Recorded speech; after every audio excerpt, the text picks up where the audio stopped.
weekend ichakaroreba Susan Mutami wauya new information about Mudiwahood hanze ane ruoko mukushaika kwaGinimbi uye mudiwa uyu ingochani zvataurwa zvakare kuti ndiye akakonzeresa kuti Mary asvike paari nhasi pekudimburwa mapisi.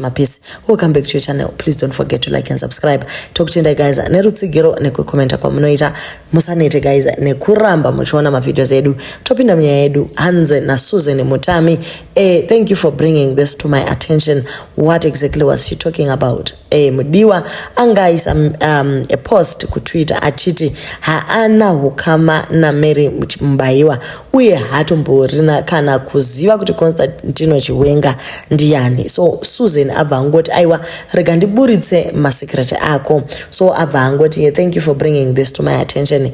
Mudiwa, you were raised in Mbaiwa's house because your own mother could not afford to look after you. How I know this? Vunzakeni. How can you say you don't know Chiwenga when he was married to your cousin Mary Mbaiwa, daughter of Mbaiwa and Helga, for so many years? Apa Mbaiwa ndiko kumba kwa waigara. Wanga wagara uri regular at Jocelyn Chiwenga's house that Mary took by force and instructed the soldiers to throw her belongings outside the gate. You remind me of Simon Peter who denied Jesus Christ. Your greed is one of the reasons why Mary Mbaiwa is in the state that she is today and why Genius died a very painful death. You come here to recruit young men whichever sodomizer you were under the pretext of mentorship. Mudiwa, I know your business. Even your late cousin Genius was into men as well. And don't forget, I was once friends na Zodwa, ex-sister-in-law yako.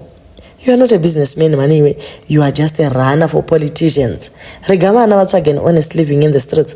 For the record, I have never been diagnosed of any mental health issues, nor am I mentally ill.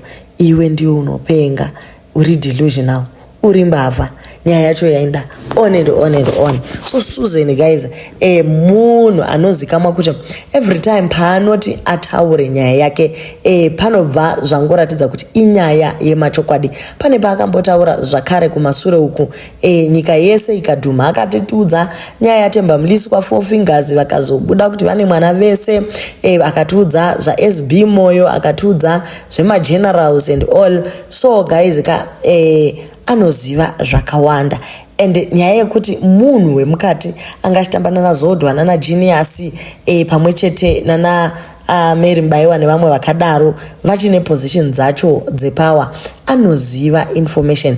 Asi Susan guys ndiani komunhu uyu sei nyaya dzacho achingoregwa achiita zvaanoda. Hapana kana munhu anombomumisa kuti musikana maybe adisappear kana kuti ataurisa expose anenge guys uyu musikana uyu anorudunura dzese.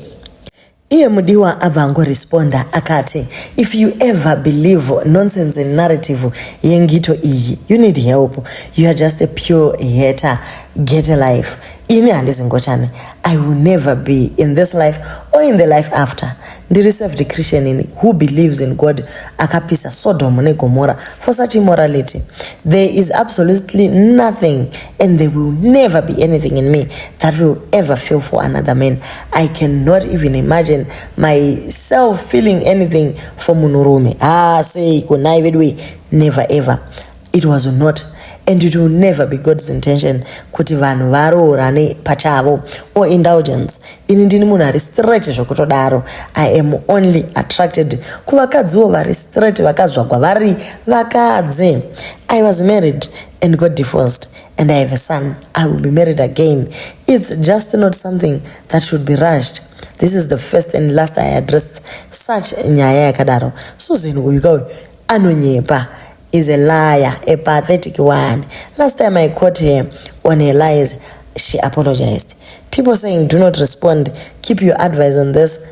These accusations, I draw the line. These are unacceptable. All this hurt because in Dakate Scott in a weekend I helping many people It is said. Mamwe matweets akamboiswa na Susan Mutami muna 2021. Akamboti Mudiwa is a very successful young man who has done very well for himself and inspires not only me but a lot of people. I don't know why some people thrive on bullying others. Apeza ipapo ndokunyora zvakare akati I've come to realize there's someone akato create a fake account using my name as attached. That account is fake and I've reported it to Twitter. My account has 26.1 followers. Please take note at Mudiwahood. So pane munhu anganyora akati zvoni I was told kuti Kenny kuti Mudiwa anogara kumba kwa Kenny. He doesn't have a place of his own. He doesn't have an apartment and saka ndo paakazosvika Susan pakuto apologize apo. Achitaura kuti munhu atora Twitter account yangu iyo yanga yagara iri Twitter yake. So Mudiwa ngaasiyane nekuteedza nyaya idzi, kungosiyana nazvo ndo kuzvigona, asi mukaita zvokupindurana hazvimbobudi. Nyaya yacho manje yabva yangotengwa na tatelicious. Pamwe pacho unotoona kuti kana munhu ange aita mistake yake mulife kana kuti ararama mararamiro ake akanzwa kuti pane munhu adonha nechitema chimwe ichocho anobva awa mufaro. So tatelicious afara zvikuru paanzwa kuti Mudiwa ari mudepartment reungochani, abva atongoita video nemufaro akati kotaisaziva kuti mimi munobata mabasa erima aya, taifunga kuti tisu toga. Musame comment section ya tatelicious pabva pangouya umwewo munhu ndokubva ataura akati isusu tinoziva kuti Mudiwa ane madhira aitamba kuuse it. Ati Mudiwa ane magame aitamba nevana vakomana achivabata chibharo. I remember when I was at use it, papa nomwe light skinned boy now akatosika asylum ku Canada akathreatenwa na Mudiwa about his affairs with him. With the emotional blackmail, we just choose to keep quiet, but Susan agona kamisa panzvimbo pake. Vanhu vakati iwewe saka nyaya iyi wakaiziva ukainyarara here? Ndobva vamwe vapinda vakati nyaya iyi tinotoiziva isusu, takangodecide kuti ngatizvisiyane nazvo, but it was years back. Vamwe vakati chokwadi aitotyisidzira vanhu nezvinhu zvezanu PF. So mukomana uyu nekuziva kuti hapana changu akabva angoti aiwa beta nditizire kunyika dziri kure, ndokutiza kwaakaita.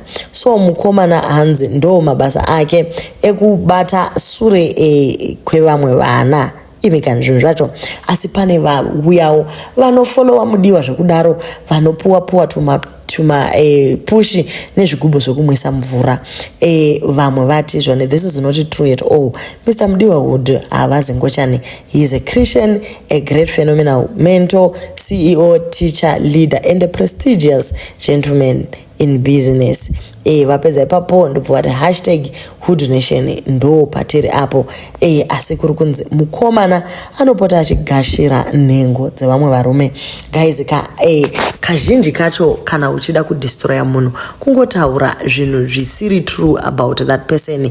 Kunyanya nyaya dzechingochani unoziva kuti varume vakawanda havadi kunzi ngochani nekuti vanenge vasiri uye zvinovarwadza mwoyo. So pabva pangoonekwa kuti aiwa beta tichambe iyoyo.